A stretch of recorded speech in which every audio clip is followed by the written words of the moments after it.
पतियों के काले धन को सफेद करें, ऐसी स्कीम चलाई कि काला धन सफेद हो जाए। Thank you sir. ये सरकार जैसे है ना कि लोकतंत्र जनता के लिए, जनता के द्वारा जनता, वैसे ये सरकार पूंजीपतियों के द्वारा पूंजीपतियों की पूंजी पर 15 मेरी इंडस्ट्री गई, जो स्मॉल इंडस्ट्री गई। पर मेरा आज का मौजूद सवाल यही है कि हम जानना चाहते हैं ये काला धन कितना है। $140 पर बैरल, तो 73 तो उसका आधा हुआ। तब बिकता था 50, 55, 60, तो अब तो बिकना चाहिए था 30 रुपया। तो 50 रुपया का 30 रुपए ना होकर 100 रुपए होना, इसलिए कि अडानी जी के पेट्रोल पंप और अंबानी जी के पेट्रोल पंप का फायदा हो सके, जेब से हमारे आपके निकले और जाए उनके तिजोरी में। ये मेरा ऑब्जेक्शन का दुनिया में बढ़ता क्या भी बढ़ता है। पाकिस्तान में कम, बांग्लादेश में कम, श्रीलंका में कम, नेपाल में कम, भूटान में कम, सब 50 रुपए के आसपास। आप 100 रुपए से बेच रहे हैं कि 70 रुपए से नीचे अगर आप बेचेंगे 80 के, तो अडानी जी को घाटा। तो अडानी जी के घाटे को मुनाफा बदलने के लिए हमारे आप पर ये टैक्स है। गैस जरूरी है, ये गुलाम हो जाएगा हम दो, हमारे दो।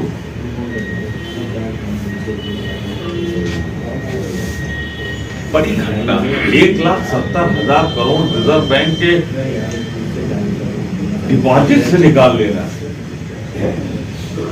बहुत विस्तार से उसमें नहीं जाता है। लेकिन एक चीज जो मेरा अनुभव है 42 साल का इस चुनाव का, मैंने बहुत से चुनाव देखे हैं। मेरी जनरेशन के मुलायम सिंह जी या एक आध लोग और हूँ, वरना करीब करीब सभी हिस्ट्री मुलायम सिंह जी बहुत बात है। आज तक जो चुनाव लड़े जाते थे और लोकतंत्र का यही तकाजा है कि जो गवर्नमेंट रहती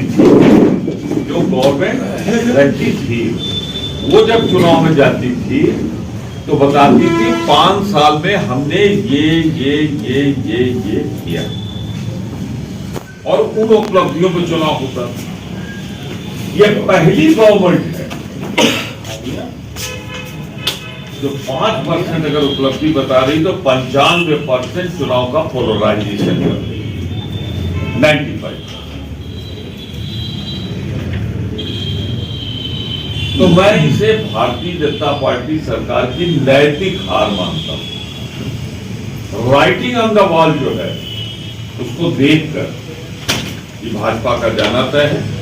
200 करोड़ के ऊपर पहुंच गया है, तो 200 करोड़ वो जो दिखाया जा रहा है कितना है तो ऊपर वाला जाने। मैं जानना चाहता हूं कि ये 200-250 करोड़ का मालिक कौन है। ये जानना चाहिए कि किसी के 250 करोड़ मतलब छोटी मोटी संपत्ति नहीं, इसका मालिक कौन है और इसको जवाब देने की तैयारी, जवाब देने की बारी सिर्फ किसी की है तो उत्तर प्रदेश और केंद्र सरकार। जीएसटी वाला है वो, और प्लस इनकम टैक्स सब मिला। तो हम देश की जनता जानना चाहती कि 200 करोड़ सोने वोने का तो मिला लीजिए तो मालिक कम जा रहा है, 250 करोड़ तक पहुंच सकता है।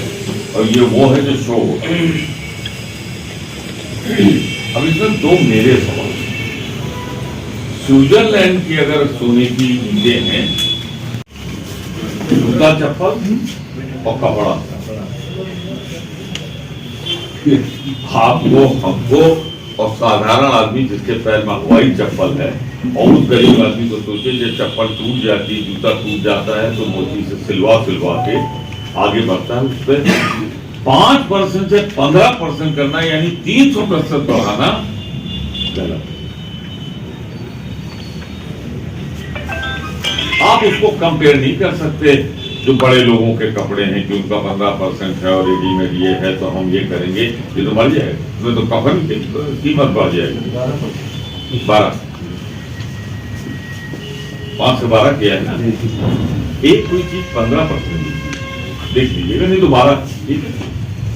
तो 5 का 6 समझ में आता, साथ समझ में आता था, दुगुना से 2 और ज्यादा करना ही तो टैक्स है। आप इसको ये नहीं कह सकते मैं पेट्रोल डीजल के दाम पे नहीं जा रहा हूँ 110।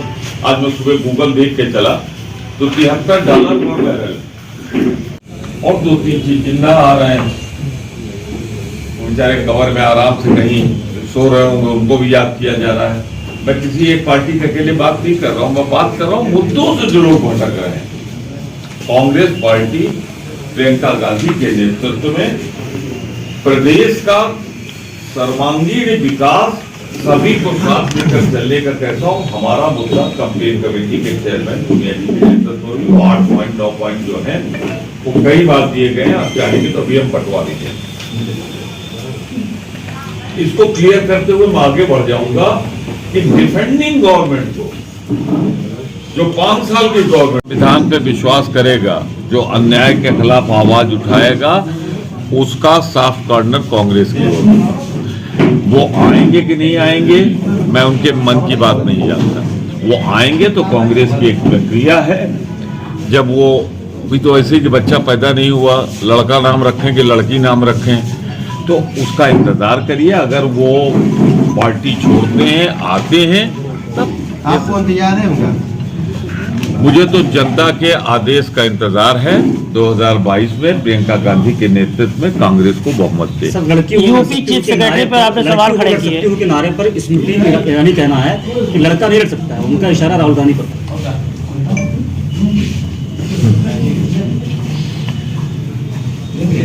एक दिक्कत आती है एक उम्र में, एक दिक्कत आती है जब सत्ता की कुर्सी पे बैठ जाओ तो अहंकार में सोचने की समझने की शक्ति विनाश काल में नष्ट हो जाती है। विनाश काले विपरीत। समाज का जो ये 50% तबका जिसको अधिकार नहीं मिल रहा है, अगर उसकी सशक्त आवाज प्रियंका गांधी बनती है, वो कहती है कि हमको भाजपा वालों या हम गैर कांग्रेस वालों ये मत समझो कि हम कमजोर अबला हैं। जिस तरह से तुम्हारे राज्य में बलात्कार हो रहा है, हमको मौका नहीं मिल रहा है, तो वो कहती मैं लड़की हूं, अपने अधिकारों के लिए लड़ सकती। ये नारा चलेगा? चल गया, चल गया साहब, चल गया। को लेकर आपने सवाल खड़े किए, क्या कुछ है उसमें से बदलाव किया गया? आपने अभी बताया कि फेलिवर। मैं स्पष्ट कर दूं, मैंने कहा है कि जो चीफ सेक्रेटरी आ रहे हैं योग्य है, सक्षम है, उनकी योग्यता पर सवाल नहीं उठाता। लेकिन जब 10 दिन बाद आचार संहिता लागू के नया काम बंद हो जाएगा, उस समय जो परिवर्तन किया उसके 3 कारण हो सकते हैं। योगी सरकार, मोदी सरकार अपनी असफलता ब्यूरोक्रेसी के चीफ पे डालना चाहेगी, या केंद्र सरकार को प्रदेश सरकार पे यानी प्रधानमंत्री को मुख्यमंत्री पे भरोसा न रहा। वरना इस समय बदलने से अच्छा था अगर 1 साल पहले बदलते तो शायद ये उनको 1 साल काम करने का मौका मिलता, या रिटायर होते। ठीक है ना वो रिटायर हुए, बदला है 10 दिन 15 दिन पहले, 20 दिन पहले, जो भी हो, जब उनके पास काम करने का समय नहीं है। तो मैं चीफ सेक्रेटरी को बदलने को उत्तर प्रदेश सरकार की 5 साल की असफलता का श्रेय ब्यूरोक्रेसी पे डालने का षड्यंत्र मानता हूं। छत्तीसगढ़ में आपकी सरकार ने राष्ट्रपिता को अपशब्द कहने के मामले में कांग्रेस को गिरफ्तार कर लिया है, लेकिन सर बीजेपी की सरकार उत्तराखंड में वहां पर धर्म संसद में जो होता है एक सामुदायिक मुकाबला आया था, लेकिन उसमें किसी गिरफ्तारी नहीं होती। इसीलिए तो मैं कह रहा हूँ उत्तराखंड की सरकार बदलनी चाहिए। वहाँ छत्तीसगढ़ के मुख्यमंत्री भूपेश बघेल जैसा कांग्रेस की सरकार आनी चाहिए, तो वहाँ किसी की हिम्मत नहीं पड़ेगी राष्ट्रीय ध्वज, राष्ट्रपिता के खिलाफ अपमान की भाषा इस्तेमाल करें। निर्वाचन आयोग पूरी ताकत से यहाँ देख रेख करे, यही आज कांग्रेस हर राजनीतिक दल का सुझाव लिया गया है। तो पुनिया साहब और हम लोगों ने और मोना जी ने, अजय कुमार लल्लू जी ने, हम लोगों ने 6 लोगों ने हस्ताक्षर करके नसीमुद्दीन जी ने दिया। जी, क्या केंद्र सरकार में भारतीय जनता पार्टी की सरकार उसके रहते हुए चुनाव आयोग निष्पक्ष चुनाव करवा पाने में सक्षम है आपकी नजर? देखिए, मैं हर संवैधानिक संस्था का आदर करता हूँ, उन पर कोई आरोप नहीं लगाना चाहता। आज निष्पक्ष चुनाव कराने की अपील हम किससे करें? निर्वाचन आयोग से। तो हमने उनसे कर ली। और बाकी हमें अपने कांग्रेस के कार्यकर्ताओं पे भरोसा है, वो निष्पक्ष चुनाव सुनिश्चित कराएंगे। और कांग्रेस कार्यकर्ता पे तो भरोसा है ही, जनता पे भरोसा है। उसकी नाराजगी का आलम यह है कि बहुत सी जगहों पे भाजपा के एमएलए एमपी घुस नहीं पा रहे। तो नो डाउट सत्ता पक्ष कुछ न कुछ बेईमानी कराने की कोशिश करेगा, लेकिन उत्तर प्रदेश की जनता उसे करने नहीं देगी। और संविधान पे चूंकि हमारा विश्वास है, पुनिया जी का विश्वास है, कांग्रेस का विश्वास है, तो निर्वाचन आयोग जब सुझाव मांग रहा है तो हमने ये सुझाव दिया है कि निष्पक्ष चुनाव करो।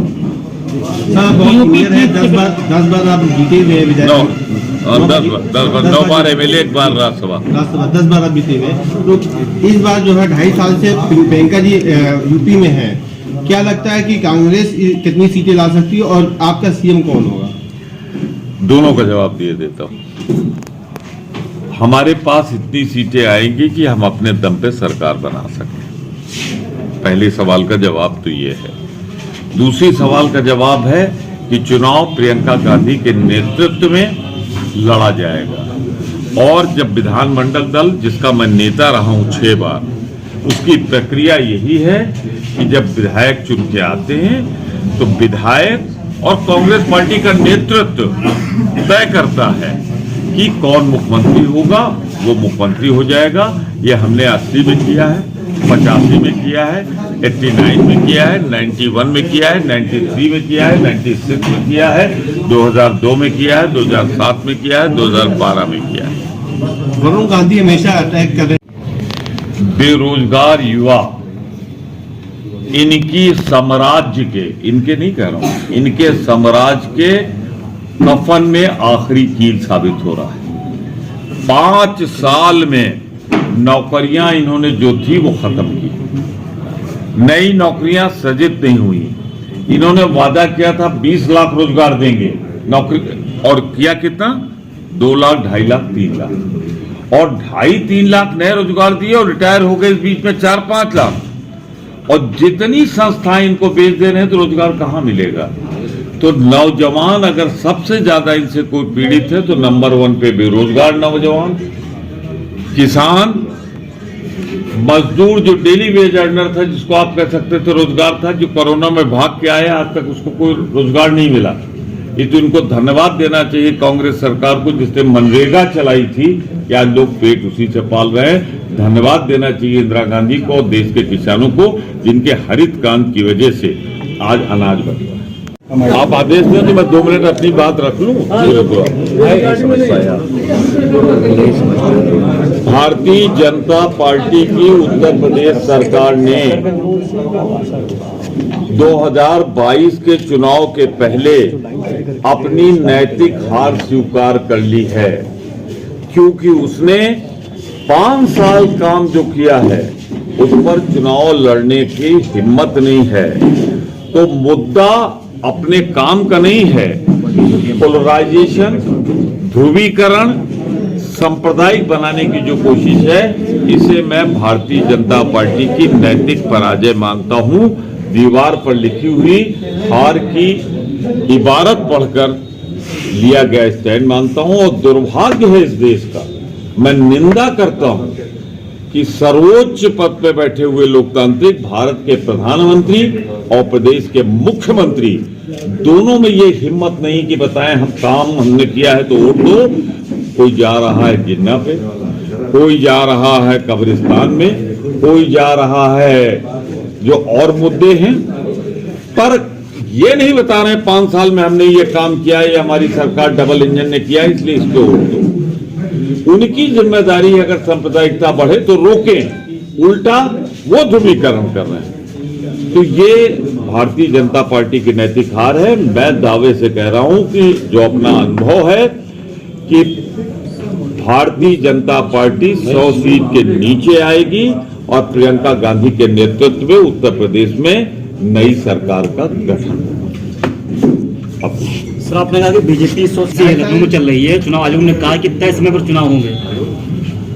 कांग्रेस पार्टी ने जो डिमांड की है, जिसमें पुनिया जी के भी हस्ताक्षर, मेरे भी हस्ताक्षर हैं, यही है कि तय समय पर चुनाव हो, अभी प्रेस कॉन्फ्रेंस लखनऊ में होने जा रही है, निष्पक्ष चुनाव हो, खास तौर से जो कमजोर तबका है, दलित वर्ग, अनुसूचित जात, पिछड़ा तबका या जो गरीब है, उसका वोट सुनिश्चित कराया जाए।